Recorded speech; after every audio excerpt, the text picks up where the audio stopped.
नमस्कार। एक बार फिर से आप सभी का बहुत बहुत स्वागत है परीक्षा वर्ल्ड के इस यूट्यूब चैनल में। दोस्तों, आरआरबी एनटीपीसी 2024 की परीक्षा के लिए लगातार अब तक क्लास पहुंचाई जा रही है। इसी क्रम में आज हम और आगे बढ़ेंगे और आज के इस सेशन में हम कवर करने वाले हैं भूगोल के 40 सबसे बेहतरीन प्रश्नों को। यह जो क्लास है आपके आगामी एनटीपीसी की परीक्षा के लिए बहुत ही ज़्यादा महत्वपूर्ण होने वाली है, तो इस वीडियो को आप बिल्कुल ध्यान से लास्ट तक जरूर देखिएगा। तो पहला प्रश्न आपके स्क्रीन पर है, कौन से कौन सी जो अक्षांश रेखा है यह भारत के मध्य से होकर गुजरती है। बेहतरीन प्रश्न है, एग्जाम ओरिएंटेड प्रश्न है। तो राइट आंसर क्या हो जाएगा? कर्क रेखा। आपको याद रखना है, जो कर्क रेखा है यह भारत के लगभग बीचों बीच से होकर गुजरती है, यानी कि ऑप्शन आपका यहाँ पे जो ए है बिल्कुल सही हो जाएगा, कर्क रेखा। अगला प्रश्न आपके स्क्रीन पर है, कर्क रेखा भारत के कितने राज्यों से होकर गुजरती है। बेहतरीन प्रश्न है। तो राइट आंसर क्या होने वाला है इस प्रश्न का? तो राइट आंसर हो जाएगा टोटल 8 राज्यों से होकर कर्क रेखा गुजरती है, यानी कि ऑप्शन आपका यहाँ पे जो बी है बिल्कुल सही हो जाएगा। ये 8 राज्य कौन कौन से हो जाएंगे, तो ये क्रम आपको याद रखना है। मैं आपको क्रम वाइज बताऊंगा किधर से किधर तक, तो पश्चिम से लेके पूर्व तक आप याद रखिएगा। सबसे पहले पश्चिम से हम स्टार्ट करेंगे और पूर्व की तरफ बढ़ेंगे। तो सबसे पहले आपका राज्य हो जाएगा गुजरात, गुजरात के बाद राजस्थान, राजस्थान के बाद मध्य प्रदेश, मध्य प्रदेश के बाद छत्तीसगढ़, छत्तीसगढ़ के बाद झारखंड, झारखंड के बाद पश्चिम बंगाल, पश्चिम बंगाल के बाद त्रिपुरा और लास्ट में आपका हो जाएगा मिजोरम। तो ये 8 राज्य हैं जहां से कर्क रेखा होकर गुजरती है, तो इनके बारे में आपको याद रखना है। अगला प्रश्न आपके स्क्रीन पर है, भारत की पूर्व से पश्चिम तक की लंबाई कितनी है। बेहतरीन प्रश्न है, भारत की पूर्व से लेके पश्चिम तक की लंबाई कितनी है। तो राइट आंसर क्या हो जाएगा? 2933 किलोमीटर कुल लंबाई है भारत की पूर्व से लेके पश्चिम तक, यानी कि ऑप्शन आपका यहाँ पे जो ए दिया गया है बिल्कुल सही दिया गया है। अगला प्रश्न आपके स्क्रीन पर है, भारत की उत्तर से लेके दक्षिण तक की लंबाई कितनी है। उत्तर से लेके दक्षिण तक की लंबाई आपसे पूछी गई है। तो राइट आंसर क्या हो जाएगा? 3214 किलोमीटर। दोनों ही आपको याद रखना है। तो उत्तर से लेके दक्षिण तक की भारत की कुल लंबाई हो जाएगी 3214 किलोमीटर।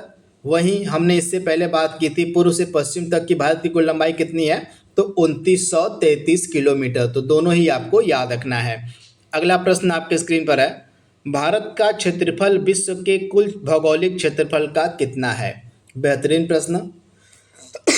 तो आप याद रखिएगा, जो भारत का कुल क्षेत्रफल है यह विश्व के कुल भौगोलिक क्षेत्रफल का कितना प्रतिशत है, तो यह 2.4% है, यानी कि ऑप्शन आपका यहाँ पे जो सी है बिल्कुल सही हो जाएगा। भारत का जो एरिया है, भारत का जो क्षेत्रफल है यह विश्व के कुल भौगोलिक क्षेत्रफल का लगभग 2.4% है। तो ये फैक्ट भी आप याद रखिएगा।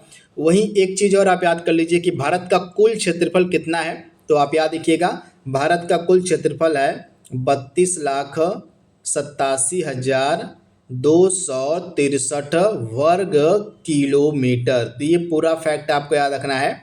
अगर आपसे एग्जाम में पूछ ले कि भारत का कुल क्षेत्रफल कुल एरिया कितना है, तो 32,87,263 वर्ग किलोमीटर भारत का कुल क्षेत्रफल है। अगला प्रश्न आपके स्क्रीन पर है, भारत किस गोलार्ध में स्थित है। भारत की अवस्थिति आपसे पूछी गई है कि भारत जो है किस गोलार्ध में स्थित है।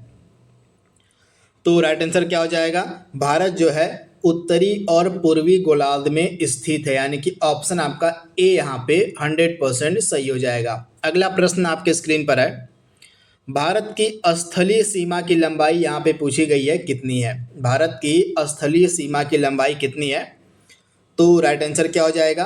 15,200 किलोमीटर। तो राइट आंसर ऑप्शन आपका यहाँ पे बी जो है बिल्कुल सही हो जाएगा। अगला प्रश्न आपके स्क्रीन पर है, भारत के कितने राज्य समुद्र तट रेखा से लगते हैं, यानी कि समुद्री तट रेखा से कितने राज्यों की सीमा लगती है भारत के, आपसे पूछा गया है। बेहतरीन प्रश्न है। तो राइट आंसर क्या हो जाएगा, भारत के 9 राज्य ऐसे हैं जिनकी सीमा समुद्र से लगती है। तो इनके बारे में आपको याद रखना है। कितने राज्य हैं, तो टोटल भारत के 9 राज्य हैं जिनकी सीमा समुद्र तट से लगती है। तो इनके बारे में आपको याद रखना है। अगला प्रश्न आपके स्क्रीन पर है, भारत में निम्नलिखित में से किस राज्य की तटरेखा सबसे लंबी है। बेहतरीन प्रश्न। सबसे लंबी तटरेखा वाला राज्य भारत का कौन सा है, तो आप याद रखिएगा, भारत में सबसे लंबी तटरेखा यानी कि कोस्ट लाइन किसकी है, तो गुजरात की है। यानी कि ऑप्शन आपका यहाँ पे जो बी है बिल्कुल सही हो जाएगा। गुजरात की जो तटरेखा है सबसे लंबी है। इसके अलावा दूसरी सबसे लंबी तटरेखा वाला राज्य कौन सा है, तो आपका राइट आंसर हो जाएगा आंध्र प्रदेश। आंध्र प्रदेश जो है भारत का दूसरी सबसे लंबी तटरेखा वाला राज्य है। वहीं भारत में सबसे छोटा तटरेखा वाला राज्य कौन सा हो जाएगा, तो हो जाएगा गोवा की जो तटरेखा है यह सबसे छोटी है। तो इन तीनों के बारे में आपको याद रखना है। निम्नलिखित भारतीय राज्यों में से किससे होकर कर्क रेखा नहीं गुजरती है। बेहतरीन प्रश्न है, एग्जाम ओरिएंटेड प्रश्न है।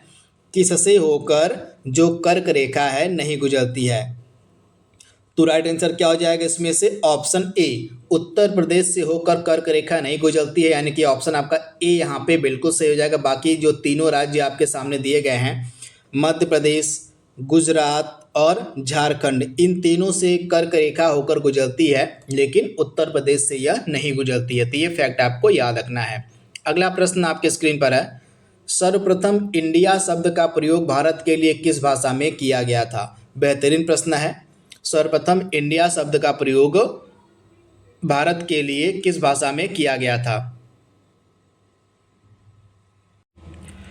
सर्वप्रथम इंडिया शब्द का प्रयोग भारत के लिए किस भाषा में किया गया था। बहुत ही ज़्यादा महत्वपूर्ण प्रश्न है। तो इस प्रश्न का राइट आंसर क्या हो जाएगा, ग्रीक भाषा में। यानी कि ऑप्शन आपका यहाँ पे जो डी है बिल्कुल सही हो जाएगा। सर्वप्रथम बार इंडिया शब्द का जब प्रयोग है भारत के लिए ग्रीक भाषा में किया गया था। तो ऑप्शन डी आपका यहाँ पे 100% सही है।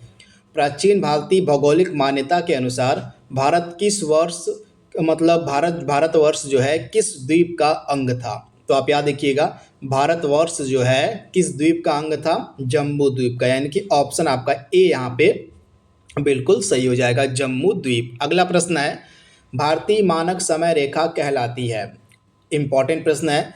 तो भारतीय मानक समय रेखा को हम क्या बोलते हैं, तो आप याद रखिएगा, 82 डिग्री 30 इंच पूर्वी देशांतर को हम भारतीय मानक समय रेखा बोलते हैं। यानी कि ऑप्शन आपका यहाँ पे जो ए वाला है बिल्कुल सही हो जाएगा, 82 डिग्री 30 इंच पूर्वी देशांतर को। यानी कि ऑप्शन ए आपका बिल्कुल सही है।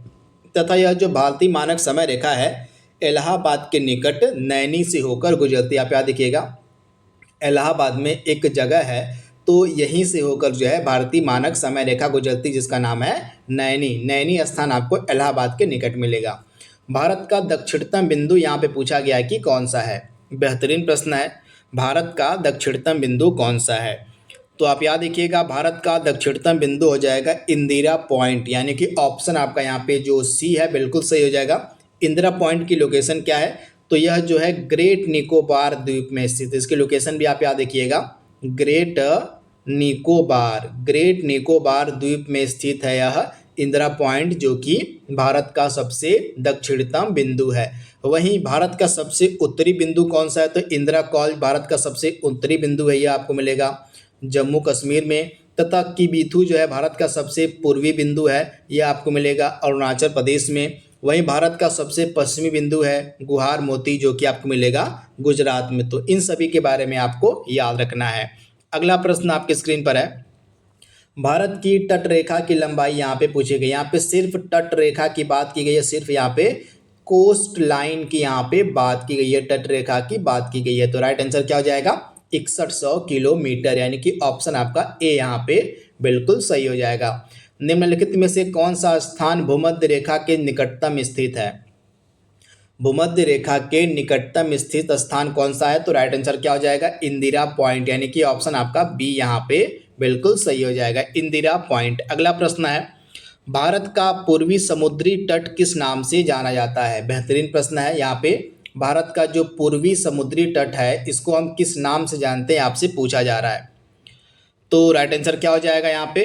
तो राइट आंसर आपका हो जाएगा यहाँ पे कोरोमंडल तट। तो इसके बारे में आपको याद रखना है, ऑप्शन आपका यहाँ पे जो बी है बिल्कुल सही हो जाएगा।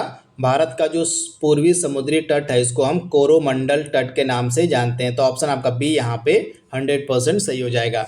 इंदिरा पॉइंट का अन्य नाम यहाँ पे पूछा गया है कि कौन सा है इंदिरा पॉइंट का अन्य नाम? तो राइट आंसर क्या हो जाएगा?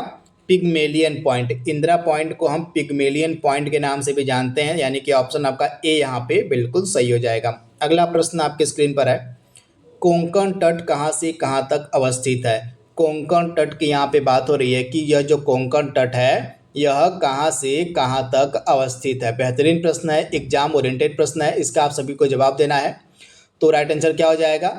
इस प्रश्न का राइट आंसर हो जाएगा गोवा से दमन तक, यानी कि ऑप्शन आपका यहाँ पे जो ए दिया गया है बिल्कुल सही हो जाएगा। जो कोंकण तट है यह गोवा से लेके दमन तक है, तो इसके बारे में आपको याद रखना है। अगला प्रश्न है, किस भारतीय राज्य की सीमा सर्वाधिक राज्यों की सीमा को टच करती या स्पर्श करती है? बेहतरीन प्रश्न है। तो राइट आंसर क्या हो जाएगा? उत्तर प्रदेश की जो सीमा है यह सर्वाधिक राज्यों को स्पर्श करती है, यानी कि ऑप्शन आपका डी यहाँ पे बिल्कुल सही है। आप सभी लोगों को बताना है कि जो उत्तर प्रदेश की सीमा है यह भारत के कितने राज्यों से लगती है, इसका जवाब आप सभी को कमेंट बॉक्स में देना है। अगला प्रश्न आपके स्क्रीन पर है, भारत और पाकिस्तान के बीच जो अंतर्राष्ट्रीय सीमा है उसको हम क्या कहते हैं? भारत और पाकिस्तान के बीच जो अंतर्राष्ट्रीय सीमा है इसको किस नाम से जाना जाता है? बेहतरीन प्रश्न है। तो राइट आंसर क्या हो जाएगा? भारत और पाकिस्तान के मध्य जो अंतर्राष्ट्रीय सीमा है उसको हम रेड क्लिफ रेखा के नाम से जानते हैं। तो ऑप्शन आपका सी यहाँ पे बिल्कुल सही हो जाएगा। वहीं भारत और चीन के मध्य जो सीमा है उसको हम बोलते हैं मैकमोहन रेखा, तो इसके बारे में भी आप याद रखिएगा। और जो डुरंड लाइन है यह भारत और अफगानिस्तान के मध्य अवस्थित है। तो तीनों को आपको याद रखना है। डुरंड रेखा भारत और अफगानिस्तान के मध्य है, मैकमोहन रेखा भारत और चीन के मध्य है, व रेड क्लिफ रेखा भारत और पाकिस्तान के मध्य है। तो ये सारे फैक्ट आपको याद रखने हैं। भारत की प्रादेशिक समुद्री सीमा तट रेखा से कितने मील की दूरी तक स्थित है? यहाँ पे प्रादेशिक समुद्री तट रेखा की बात हो रही है कि कितने मील दूरी तक है भारत की। तो इसके बारे में आपको याद रखना है 12 समुद्री मील। आप याद रखिएगा 12 समुद्री मील की दूरी तक मिलेगा आपको भारत का प्रादेशिक समुद्री सीमा तट। तो इसके बारे में आपको याद रखना है। बेहतरीन प्रश्न है। इसी प्रकार के प्रश्न आपके रेलवे की परीक्षा में पूछे जाएंगे। अगर आपसे एग्जाम में पूछ ले कि भारत की प्रादेशिक समुद्री सीमा कितनी है, तो यह तट रेखा से 12 समुद्री मील की दूरी तक है। तो ये फैक्ट आपको याद रखना है। तो ऑप्शन आपका सी यहाँ पे बिल्कुल सही हो जाएगा। अगला प्रश्न आपके स्क्रीन पर है, तट रेखा से कितने मील की दूरी को संलग्न क्षेत्र कहते हैं? भारत का जो तट रेखा है उससे कितने मील की दूरी को हम संलग्न क्षेत्र कहते हैं? तो राइट आंसर क्या हो जाएगा? 24 समुद्री मील तक की दूरी को जो है हम संलग्न क्षेत्र के नाम से जानते हैं। तो ऑप्शन आपका यहाँ पे जो सी है बिल्कुल सही हो जाएगा, 24 समुद्री मील। तो ये फैक्ट भी आपको याद रखना है, भूलना नहीं है। अगला प्रश्न है, भारत का जो अनन्य आर्थिक क्षेत्र है जिसको हम एक्सक्लूसिव इकोनॉमिक जोन के नाम से जानते हैं, यह तट रेखा से कितने समुद्री मील की दूरी तक स्थित है? तो इसके बारे में आपको याद रखना है, भारत का जो अनन्य आर्थिक क्षेत्र है यह तट रेखा से 200 समुद्री मील की दूरी तक अवस्थित है, यानी कि ऑप्शन आपका यहाँ पे जो बी है बिल्कुल सही हो जाएगा, 200 समुद्री मील की दूरी तक, ऑप्शन बी। अगला प्रश्न आपके स्क्रीन पर है, केंद्र शासित प्रदेश जो पुडुचेरी है इसका फैलाव जो है कितने राज्यों में है भारत के? बेहतरीन प्रश्न है। तो आप सभी को याद रखना है, जो पुडुचेरी केंद्र शासित प्रदेश है यह भारत के 3 राज्यों में फैला हुआ है, यानी कि ऑप्शन आपका सी यहाँ पे बिल्कुल सही हो जाएगा। ये 3 राज्य आपके कौन कौन से हैं?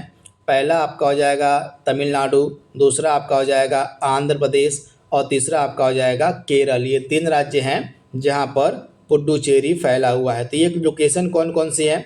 तो तमिलनाडु में आपका हो जाएगा कराईकल हो जाएगा, तमिलनाडु में कराईकल हो जाएगा, यह पुडुचेरी का पार्ट है। आंध्र प्रदेश में आपका हो जाएगा कौन सा? यनम हो जाएगा। आप याद देखिएगा यनम जो है आंध्र प्रदेश में है। और केरल में आपका क्या हो जाएगा? केरल में आपका माहे हो जाएगा। ये सभी आपके पुडुचेरी के ही पार्ट हैं, हिस्से हैं, तो इनके बारे में आपको याद रखना है। अगला प्रश्न आपके स्क्रीन पर है, जनसंख्या की दृष्टि से भारत का सबसे छोटा केंद्र शासित प्रदेश कौन सा है? बेहतरीन प्रश्न है। जनसंख्या की दृष्टि से भारत का सबसे छोटा केंद्र शासित प्रदेश आपसे पूछा गया है कि कौन सा है? तो राइट आंसर क्या हो जाएगा यहाँ पे? तो राइट आंसर हो जाएगा लक्षद्वीप, यानी कि ऑप्शन आपका बी यहाँ पे बिल्कुल सही है। लक्षद्वीप जो है जनसंख्या की दृष्टि से भारत का सबसे छोटा केंद्र शासित प्रदेश है, वहीं जनसंख्या की दृष्टि से सबसे बड़ा केंद्र शासित प्रदेश आपका हो जाएगा दिल्ली। तो इसके बारे में भी आप याद रखिएगा।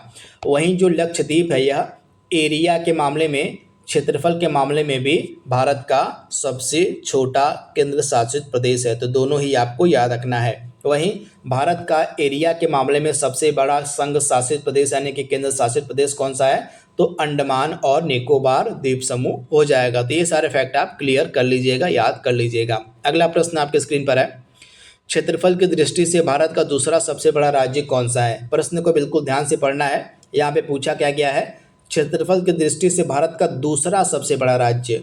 बेहतरीन प्रश्न है। तो राइट आंसर क्या हो जाएगा?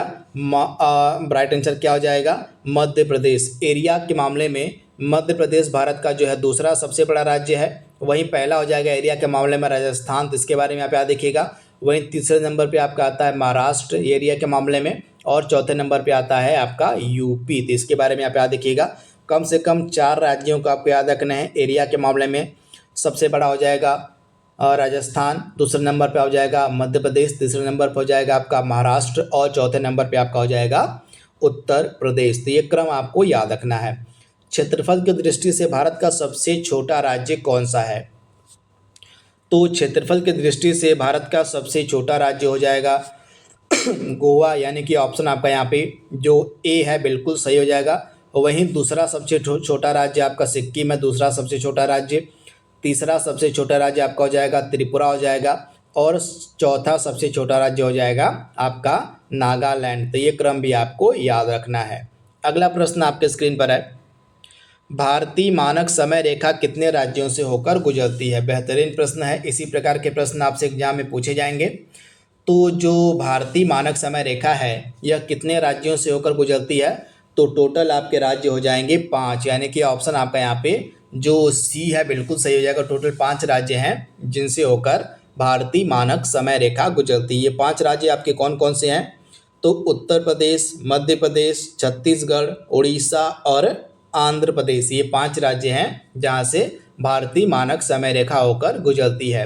अगला प्रश्न आपके स्क्रीन पर है, थोड़ा सा प्रश्न बदल के यहाँ पे पूछा गया है, निम्नलिखित में से किस राज्य से भारतीय मानक समय रेखा नहीं गुजरती है? तो आप याद रखिएगा, जो भारतीय मानक समय रेखा है यह उत्तर प्रदेश से गुजरती है, आंध्र प्रदेश से गुजरती है, झारखंड से गुजरती है, लेकिन छत्तीसगढ़ यहाँ पे झारखंड से नहीं गुजरती, यहाँ पे छत्तीसगढ़ से गुजरती है। तो राइट आंसर क्या हो जाएगा? झारखंड से भारतीय मानक समय रेखा नहीं गुजरती है। इन 5 राज्यों को याद करने की मैं आपको ट्रिक बता दे रहा हूँ, जिसके माध्यम से ये 5 राज्य आपको क्लियर हो जाएंगे। ये ट्रिक आप याद कर लीजिए, MOUCA, इसको आप मौका भी पढ़ सकते हैं। तो यम से मध्य प्रदेश, ओ से उड़ीसा, यू से उत्तर प्रदेश, सी से छत्तीसगढ़ और ए से आंध्र प्रदेश। तो ये 5 राज्य आपके क्लियर हो जाएंगे। अगला प्रश्न आपके स्क्रीन पर है, भारतीय मानक समय रेखा ग्रीनविच समय से कितना आगे है? तो जो भारतीय मानक समय रेखा है यह ग्रीनविच मीन टाइम से जो है कितना आगे है? तो 5.5 घंटा, 5 घंटा 30 मिनट जो है यह GMT से आगे है। तो ये प्रश्न भी आपको याद रखना है। अगला प्रश्न आपके स्क्रीन पर है, भूटान किस भारतीय राज्य से सबसे लंबी सीमा साझा करता है? तो राइट आंसर क्या हो जाएगा? सबसे पहले आप ये याद कर लीजिए कि जो भूटान है कितने भारतीय राज्यों के साथ सीमा साझा करता है? तो टोटल जो है 4 राज्यों के साथ भूटान सीमा साझा करता है। ये चारों राज्य आपके सामने दिए गए हैं, असम, सिक्किम, पश्चिम बंगाल और अरुणाचल प्रदेश। ये सभी 4 राज्य हैं जिनसे भूटान सीमा साझा करता है। टोटल 699 किलोमीटर की सीमा यह भारत के साथ साझा करता है। तो ये फैक्ट आप याद रखिएगा। तो प्रश्न में क्या पूछा गया है कि भूटान किस भारतीय राज्य से सबसे लंबी सीमा साझा करता है? तो राइट आंसर क्या हो जाएगा? असम के साथ, यानी कि ऑप्शन आपका यहाँ पे जो ए है बिल्कुल सही हो जाएगा। 33वां प्रश्न आपके स्क्रीन पर है, नेपाल कितने भारतीय राज्यों के साथ सीमा साझा करता है? बेहतरीन प्रश्न है। तो नेपाल जो है भारत के कितने राज्यों के साथ सीमा साझा करता है? तो 5 राज्यों के साथ। तो आप याद रखिएगा ये 5 राज्य कौन कौन से हैं? उत्तर प्रदेश, बिहार, उत्तराखंड, सिक्किम और पश्चिम बंगाल, ये 5 राज्य हैं जिनसे नेपाल सीमा साझा करता है। नेपाल भारत के साथ कुल कितने किलोमीटर की सीमा साझा करता है? नेपाल जो है भारत के साथ कुल कितने किलोमीटर की सीमा साझा करता है? तो राइट आंसर क्या हो जाएगा? तो राइट आंसर आपका यहाँ पे क्या होने वाला है? राइट आंसर हो जाएगा 1751 किलोमीटर, यानी कि ऑप्शन आपका यहाँ पे जो सी है बिल्कुल सही हो जाएगा। 1751 किलोमीटर की जो सीमा है नेपाल भारत के साथ साझा करता है। अगला प्रश्न आपके स्क्रीन पर है, म्यांमार कितने भारतीय राज्यों के साथ सीमा साझा करता है? यहाँ पे हमारे पड़ोसी देश म्यांमार की बात हो रही है। तो म्यांमार भी जो है भारत के 4 राज्यों के साथ सीमा साझा करता है। ये 4 राज्य आपके सामने मैं दे दे रहा हूँ, बता दे रहा हूँ आपको। अरुणाचल प्रदेश सबसे पहले आप याद कर लीजिएगा, अरुणाचल प्रदेश हो गया। इसके बाद आपका नागालैंड हो गया, नागालैंड के बाद मिजोरम हो गया, मिजोरम के बाद आपका मणिपुर हो गया। तो मणिपुर हो गया, मिजोरम हो गया, नागालैंड हो गया और आंध्र प्रदेश सॉरी यहाँ पे अरुणाचल प्रदेश हो गया। तो ये 4 राज्य हैं जिनके साथ म्यांमार सीमा साझा करता है। टोटल कितने किलोमीटर की? तो टोटल 1646 किलोमीटर की, 1643 किलोमीटर की जो सीमा है टोटल म्यांमार भारत के साथ साझा करता है 4 राज्यों के साथ, अरुणाचल प्रदेश, नागालैंड, मिजोरम और मणिपुर। तो ये 4 राज्य आप याद रखिएगा और 1643 किलोमीटर की यह कुल सीमा साझा करता है। म्यांमार भारत के साथ कुल कितने किलोमीटर की सीमा साझा करता है? तो अभी अभी मैंने आपको बताया है लगभग 1643 किलोमीटर की। तो ऑप्शन आपका बी यहाँ पे सही हो जाएगा। अगला प्रश्न आपके सामने दिया गया है, भारत एवं चीन के बीच सीमा निर्धारित करने वाली मैकमोहन रेखा निम्नलिखित में से किस प्रदेश के उत्तरी सीमा पर खींची गई है? तो आप याद रखिएगा जो मैकमोहन रेखा है यह अरुणाचल प्रदेश के उत्तरी सीमा पर खींची गई है। तो ऑप्शन आपका ए यहाँ पे सही हो जाएगा। आदम का पुल, जिसको हम एडम ब्रिज के नाम से भी जानते हैं, यह किन 2 देशों के मध्य स्थित है? एडम ब्रिज जो है किन 2 देशों के मध्य स्थित है? तो राइट आंसर क्या हो जाएगा? भारत और श्रीलंका के मध्य, यानी कि ऑप्शन आपका सी यहाँ पे बिल्कुल सही हो जाएगा। आज के सेशन का लास्ट प्रश्न आपके स्क्रीन पर है दोनों। निम्नलिखित में से कौन सा शहर सालसेट द्वीप पर स्थित है? यह एक द्वीप है सालसेट द्वीप। तो आपको बताना है कि कौन सा शहर जो है सालसेट द्वीप पर स्थित है। तो राइट आंसर क्या हो जाएगा? मुंबई, यानी कि ऑप्शन आपका बी यहाँ पे बिल्कुल सही हो जाएगा। रामेश्वरम द्वीप किस राज्य में स्थित है भारत के? तो जो रामेश्वरम द्वीप है यह भारत के तमिलनाडु में अवस्थित है, यानी कि ऑप्शन आपका ए यहाँ पे बिल्कुल सही है। तो इस प्रकार से आज का जो हमारा सेशन था ज्योग्राफी के महत्वपूर्ण प्रश्नों का, इसमें हमने 40 प्रश्नों को कवर कर लिया है। इसी प्रकार के सेशन हम आप तक लाते रहेंगे जब तक आपकी एनटीपीसी की परीक्षा नहीं हो जाती है। तो आज के लिए बस इतना ही। Thank you, thanks for watching, thank you.